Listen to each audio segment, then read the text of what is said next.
Hello friends, let's take a decision now. बस खत्म कर दें ऑर्गेनिक को रट रट के या प्रॉपर डिसीजन लेके। तो आज रटने को करते हैं दूर और सीखते हैं सिंपल सिंपल से कंसेप्ट, जिससे कि हम सही डिसीजन ले सकें कि किस रिएक्शन में कौन सा मैकेनिज्म फॉलो हो रहा है, कोई प्रोडक्ट याद करने की जरूरत ना पड़े। फॉर एग्जाम्पल, ये एक ही सबस्ट्रेट है और इसमें डिफरेंट डिफरेंट रिएजेंट्स में आप देख रहे हैं डिफरेंट प्रोडक्ट्स मिल रहे हैं। कहां पे SN1 हो रहा है, कहां पे SN2 हो रहा है, कहां पर E1 हो रहा है, कहां पे E2 हो रहा है। ये सबसे बड़ी समस्या है आज की तारीख में। वाटर के प्रेजेंस में यहां पर हमारे पास Cl की जगह पे OH आ रहा है, तो किसी की जगह पे किसी का आना, उसको हम बोलते हैं सब्स्टिट्यूशन। इथेनॉल में Cl की जगह पे OET आ रहा है, अगेन इट इज सब्स्टिट्यूशन, और इसको हम लोग बोलते हैं न्यूक्लियोफिलिक सब्स्टिट्यूशन। एल्कोहलिक के OH में अगर आप देखो Cl भी हटा है यहां से और H भी हटा है, तो ये क्या हो गया, एलिमिनेशन, कुछ रिमूव हो गया। Tertiary butoxide, tertiary butyl alcohol, यहां फिर से एलिमिनेशन हो गया। लेकिन यहां पर 2 ब्यूटीन बन रहा है और यहां पर 1 ब्यूटीन बन रहा है। वहीं KI एसीटोन में यहां पर Cl की जगह पे I आ रहा है, तो ये क्या हो गया, सब्स्टिट्यूशन न्यूक्लियोफिलिक। एक्वस के OH लिया, अगेन यहां पर Cl की जगह पे OH आ गया, तो क्या हो गया, सब्स्टिट्यूशन न्यूक्लियोफिलिक। तो what are the various terminologies या मैकेनिज्म्स जो कि पॉसिबल है। SN1 यानी कि nucleophilic substitution of first order, SN2, E1, E2, और E2 में भी हमारे पास 3 डिफरेंट प्रकार है, E1 type, E1CB type and perfect E2।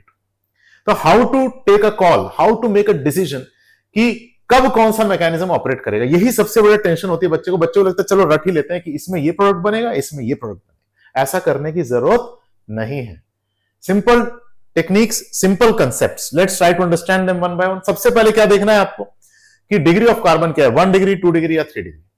Natural सी बात है, 1 डिग्री पे स्टेरिक क्राउडिंग नहीं होगी, तो उस पे न्यूक्लियोफाइल आसानी से अटैक कर सकता है, पीछे से अटैक कर सकता है, बैक साइड अटैक। तो SN2 इज फेवर्ड। वहीं अगर हम लोग 3 डिग्री लेते हैं तो वहां बैक साइड अटैक बड़ा मुश्किल है, तो वहां पर क्या हो सकता है, SN1 हो सकता है, E1 हो सकता है, E2 हो सकता है। ठीक है, और लिविंग ग्रुप यदि अच्छा है तो SN1 भी हो सकता है, SN2 भी हो सकता है, E1 भी हो सकता है, E2 भी हो सकता है। तो पुअर लिविंग ग्रुप में क्या होता है, जनरली E1CB। ठीक, अब हम लोग यहां पर आते हैं न्यूक्लियोफाइल क्यों होता है, इसके और डिटेल में हम लोग जाएंगे। न्यूक्लियोफाइल अगर स्ट्रांग है तो जनरली SN2 या E2, क्योंकि उसमें अगर बेसिक कैरेक्टरिस्टिक्स आ जाती हैं तो वो E2 कर लेता है। उसी तरह न्यूक्लियोफाइल यदि वीक है और अगर वो एक वीक बेस है तो E1, नहीं तो वो SN1 करता है। इसी तरह सॉल्वेंट यदि हम लेते हैं पोलर प्रोटिक सॉल्वेंट, तो पोलर प्रोटिक सॉल्वेंट क्या करता है, कैटायन और एनायन दोनों को सॉल्वेट करता है, जिससे कि SN1 या E1 टाइप के रिएक्शंस ज्यादा फेवरेबल होते हैं, क्योंकि कार्बोकेटायन स्टेबलाइज हो पाता है। वहीं पोलर एप्रोटिक सॉल्वेंट जो है, that does not stabilise both cation and anion. तो पोलर एप्रोटिक सॉल्वेंट जो है वो SN2 मैकेनिज्म को फेवर करता है। वहीं हम बात करते हैं अगर टेम्परेचर की, तो टेम्परेचर अगर ज्यादा है तो एलिमिनेशन इज फेवर्ड, और टेम्परेचर अगर कम है तो सब्स्टिट्यूशन इज फेवर्ड। तो क्या क्या चीजें देखनी है, degree of carbon, leaving group, nucleophile, solvent and temperature. अब इसको हम अप्लाई करके देखते हैं just to understand what is happening. तो ये 1 डिग्री है कार्बन और इसमें लिविंग ग्रुप लगा हुआ है, ये 3 डिग्री कार्बन है जिसपे लिविंग ग्रुप लगा हुआ है, ये 2 डिग्री कार्बन है जिसपे लिविंग ग्रुप लगा हुआ है। इसी तरह यहां पर आप देखो, ये एक 1 डिग्री कार्बन है जिसपे लिविंग ग्रुप लगा है, लेकिन साथ साथ यहां पर क्या है, एक स्ट्रॉन्ग इलेक्ट्रॉन विड्रॉइंग ग्रुप है जो कि डेल्टा पॉजिटिव को सिग्निफिकेंटली इंक्रीज करेगा, which will attract the nucleophile to attack here in the anti-bonding of the orbital. Carbon का जो एंटी बॉन्डिंग मॉलिक्यूलर ऑर्बिटल उसमें अटैक कर सकता है और इसको इजीली रिमूव कर सकता है। तो यहां पर SN2 का रेट बहुत हाई होता है। सिमिलरली जब हम यहां पे लेते हैं तो यहां O जो है एंटी बॉन्डिंग से इसको निकालने में मदद करता है, और nucleophilic attack is much more favoured again. Similarly यहां अगर हम लोग देखें तो यहां ये 1 डिग्री तो है ही, लेकिन बेंजाइलिक कार्बोकेटायन भी बहुत स्टेबल बनता है, तो ये 3 डिग्री के लगभग स्टेबल भी होता है। तो इसलिए यहां पर SN1 भी हो सकता है और यहां पर SN2 भी हो सकता है, विच मीन्स कि सिर्फ सबस्ट्रेट से हम डिसाइड नहीं कर रहे। यहां SN1 और SN2 दोनों पॉसिबल है, क्योंकि benzyl carbocation is also exceptionally stable. और ऐसा क्वेश्चन JEE एडवांस में आया था, जहां पर फिर उन्होंने क्या किया था कि दोनों आंसर दिए थे कि SN1 also possible and SN2 also possible. तो कहने का ये मतलब है सिर्फ substrate is not deciding. And then we have the situation जहां पर अगर आप थोड़ा ध्यान से देखें तो यहां पर पार्शियल डबल बॉन्ड कैरेक्टर है, यहां पर भी पार्शियल डबल बॉन्ड कैरेक्टर है because of resonance, due to which इनमें न्यूक्लियोफिलिक सब्स्टिट्यूशन या एलिमिनेशन बहुत ही मुश्किल होता है। तो इस तरीके से पहले हम लोग सबस्ट्रेट को ऑब्जर्व करें कि ये कौन सा टाइप का सबस्ट्रेट है, ठीक, और फिर हम देखें कि उसमें लिविंग ग्रुप कौन से लगे और रिएजेंट कौन से, ठीक। तो अब मैं यहां पर जो सबसे पहला ले रहा हूं वो मैं ले रहा हूं ये, यहां पर मैंने लिया एक्वस KOH। एक्वस मतलब प्रोटिक सॉल्वेंट हो गया, और KOH OH माइनस एक अच्छा न्यूक्लियोफाइल, तो वो यहां पर क्या कर रहा होगा, it will be doing SN2 reaction. और जैसे ही मैंने मीडियम एक्वस की जगह अल्कोहलिक कर दिया, अल्कोहलिक करते ही क्या हुआ कि OH माइनस की न्यूक्लियोफिलिसिटी कम और बेसिसिटी बढ़ गई। तो अब वो क्या कर रहा होगा, वो एलिमिनेशन के लिए ट्राई करेगा। अब एलिमिनेशन के लिए there are 2 possible hydrogens, beta hydrogens जो जा सकते हैं, और वो अगर इस वाले हाइड्रोजन को लेता है तो अपने पास 2 ब्यूटीन बनेगा, 1 ब्यूटीन बनेगा, जो कि गलत है। क्यों गलत है? क्योंकि it is governed bye सेटजेफ rule, और सेटजेफ रूल ये कहता है कि more stable alkene should be formed. तो मोर स्टेबल एल्कीन कौन सी हो जाएगी? मोर स्टेबल एल्कीन हो जाएगी बाय टेकिंग दिस वन। लेकिन जब हम लोग टर्शरी ब्यूटॉक्साइड लेते हैं तो वो क्योंकि एक बल्की बेस है, वो बेचारा यहां से प्रोटॉन को एक्सट्रैक्ट नहीं कर पाता। ये एक E2 मैकेनिज्म है। E2 मैकेनिज्म किस तरीके से है कि यहां पर ये लिविंग ग्रुप है और यहां पर ये बीटा हाइड्रोजन है जिसको एक बेस ले रहा है, तो यहां पर एक एंटी पेरिप्लेनर ट्रांजिशन स्टेट की जरूरत है। और टर्शरी ब्यूटॉक्साइड यहां से प्रोटॉन एक्सट्रैक्ट करने की जगह वो प्रेफर करता है कि यहां से प्रोटॉन एक्सट्रैक्ट कर ले, और इस वजह से यहां पर जो मेजर प्रोडक्ट होता है वो ये होता है which is a Hofmann product. तो यहां पर अपने पास क्या हो गया, हॉफमैन एलिमिनेशन हो गया। ठीक है जी। अब हम लोग थोड़ा सा दूसरे एक्सट्रीम पे जाते हैं, let us go to the other extreme, और यहां पर हम लेते हैं फ्लोरीन लिया और हमने ये सिचुएशन ली। अब फ्लोरीन क्या है, एक अच्छा लिविंग ग्रुप कौन सा अच्छा होता है, जो वीक बेस हो। Now F minus is coming from HF, HF is a weak acid, है ना, तो F minus will be a strong base, so which is a poor living group. तो F minus is a poor living group. अब poor living group है तो aqueous KOH में nucleophilic substitution तो हो नहीं सकता, तो कोई रिएक्शन होगा ही, नो रिएक्शन एट ऑल। वहीं जब हम लोग अल्कोहलिक KOH लेते हैं और हम लोग यहां पर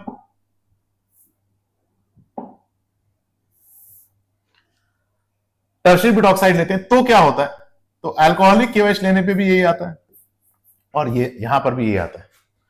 अब आप बोलोगे सर ये OH माइनस को तो ऐसा नहीं करना चाहिए था, वो तो E2 करता, सेटजेफ होता, तो क्या यहां पर E2 हो रहा है? यस, E2 ही हो रहा है।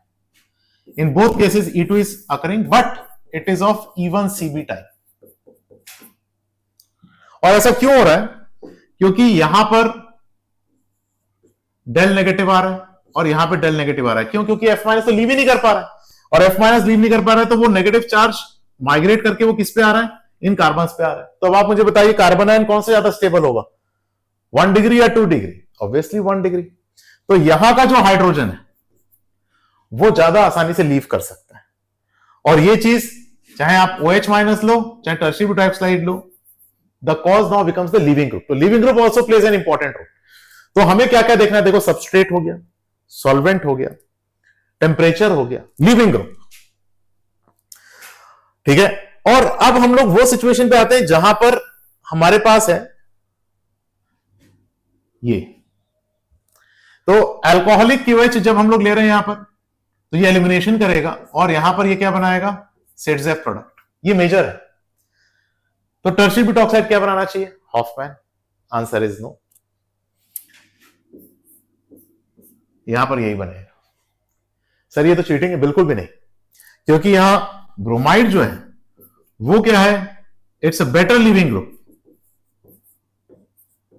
देन क्लोराइड, और इस वजह से यहां पर E2 एलिमिनेशन होता है विथ सेटजेफ एज मेजर। अब देखो इसी में मैंने थोड़ा सा चेंज किया, जो फ्लोरो था उसमें मैंने यहां पर उसके बीटा पोजीशन पे एक बेंजीन रिंग लगाई, फिनाइल ग्रुप लगाया मैंने यहां पर, और मैंने यहां पर लिया अल्कोहलिक केवेज। अब कौन सा मेजर प्रोडक्ट होगा? इंटरेस्टिंगली यहां पर अब मेजर प्रोडक्ट हो जाता है ये। मैकेनिज्म कौन सा है? E2? नहीं, यहां पर मैकेनिज्म कौन सा है? E1CB। तो अब इसमें क्या है कि यहां पर व्हेन बेंजीन रिंग, जब एक benzene ring is present at beta carbon to the poor leaving group, जब ऐसा होगा then E1CB is must। और E1CB होगा भी क्यों नहीं, बिल्कुल होना भी चाहिए। क्यों होना चाहिए? क्योंकि यहां पर क्या होता है, ये जो OH माइनस है ये यहां से H+ ले लेता है, तो यहां पर अपने पास क्या आ जाता है बच्चों? What we get over here is a negative charge and here we are having F, और ये इधर आया और ये इधर आया। ऐसा क्यों हो पाया? क्योंकि negative charge is stabilised through resonance into the benzene ring and F- leaves. As a result what we get over here is this. तो यहां पर कौन सा मैकेनिज्म हुआ? E1CB। तो देखो यहां पर एक बार मैं फिर से समराइज करता हूं, ध्यान से ऑब्जर्व कीजिएगा। अगर हमारे पास है हाई टेम्परेचर, तो हम लोग एलिमिनेशन के बारे में सोचेंगे। Low temperature and strong base, तो भी हम एलिमिनेशन के बारे में सोचेंगे। अगर हमारे पास 3 डिग्री सबस्ट्रेट है, तो 3 डिग्री के केस में हम लोग SN1 सोच सकते हैं, E1 सोच सकते हैं और E2 भी सोच सकते हैं। लेकिन अगर 1 डिग्री है तो इनवेरिएबली हम लोग यहां पर SN2 सोचेंगे। अच्छा, लिविंग ग्रुप अगर पुअर है तो हम लोग E1CB या फिर E2 होगा E1CB टाइप। ठीक है, हम लोग अगर बात करें न्यूक्लियोफाइल, यदि ये न्यूक्लियोफाइल स्ट्रांग है तो हम क्या कर रहे होंगे? SN2। और वही अगर ये न्यूक्लियोफाइल वीक है तो हम क्या कर रहे होंगे? SN1। और उसी तरह अगर वही बेसिक कैरेक्टरिस्टिक उसकी इंक्रीज हो जाती है, बेस अगर स्ट्रांग हो जाता है, एक्वस से जैसे आपने अल्कोहलिक किया तो उसकी बेसिक कैरेक्टरिस्टिक्स इंक्रीज हो गई, तो वो E2 में ट्रांसफॉर्म हो जाता है, SN2 ट्रांसफॉर्म्स इनटू E2। और वही बेस यदि वीक हो जाए तो वो हो जाता है E1। ठीक है, E2 को मैं थोड़ा सा और डिटेल में एक्सप्लेन करता हूं, क्योंकि E2 की बहुत सारी वैरायटीज है और एलिमिनेशन को अच्छे से समझना है। तो आप ये समझिए कि यहां पर एक लिविंग ग्रुप है और यहां पर बीटा हाइड्रोजन। तो अब यहां पर क्या पॉसिबिलिटी है? पॉसिबिलिटी ये है कि इससे पहले बेस को यहां से H+ लेना है, इसको यहां आना है, इसको यहां निकलना है। Now what are the possibilities? Possibility ये है कि लिविंग ग्रुप, अब देखो ये जो है ये क्रूशियल है, ये अगर आपको समझ में आ गया तो सारे मैकेनिज्म्स क्लियर हो जाएंगे। लिविंग ग्रुप इतना अच्छा है और बेस बहुत ही पुअर है और hydrogen is much less acidic, तो क्या होगा? लिविंग ग्रुप पहले निकल जाएगा। और लिविंग ग्रुप यदि पहले निकल जाता है तो क्या हो जाएगा? कार्बोकेटायन बन जाएगा।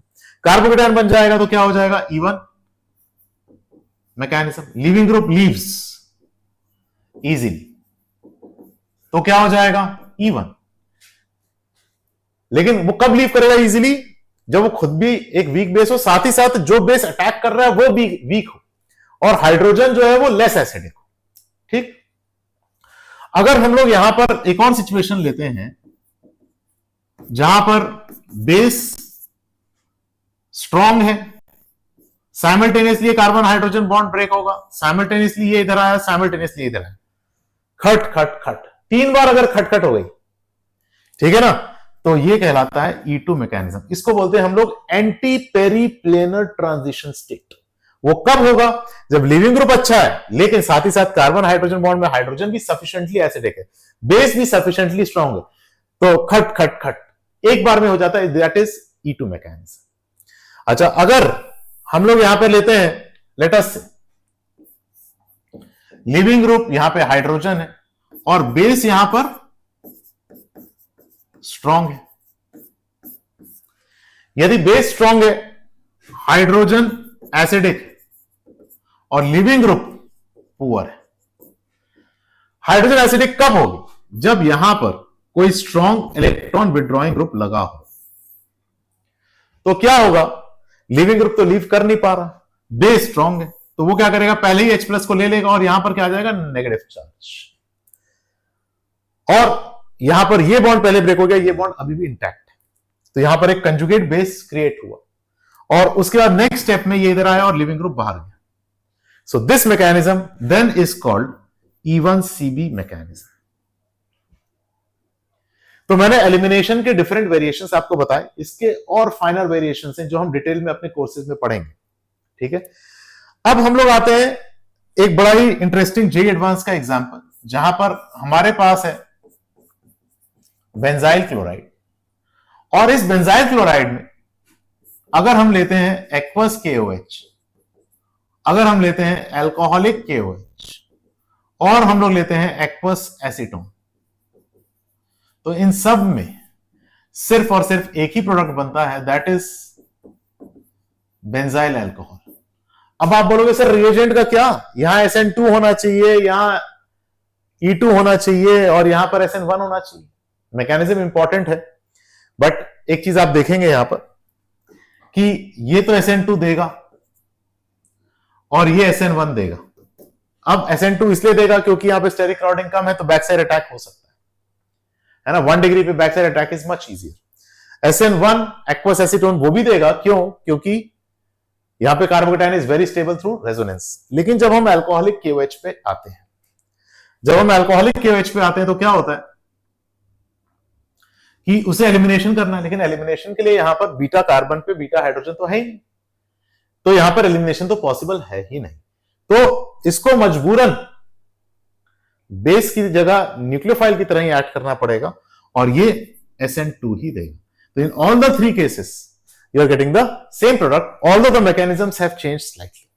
तो ऐसे डिटेल में इसको अगर आपको पढ़ना है तो please join our course, like, share, subscribe to your friends and we are going to do wonders. Organic को हम लोग बहुत अच्छे से निपटाएंगे। Thank you so much.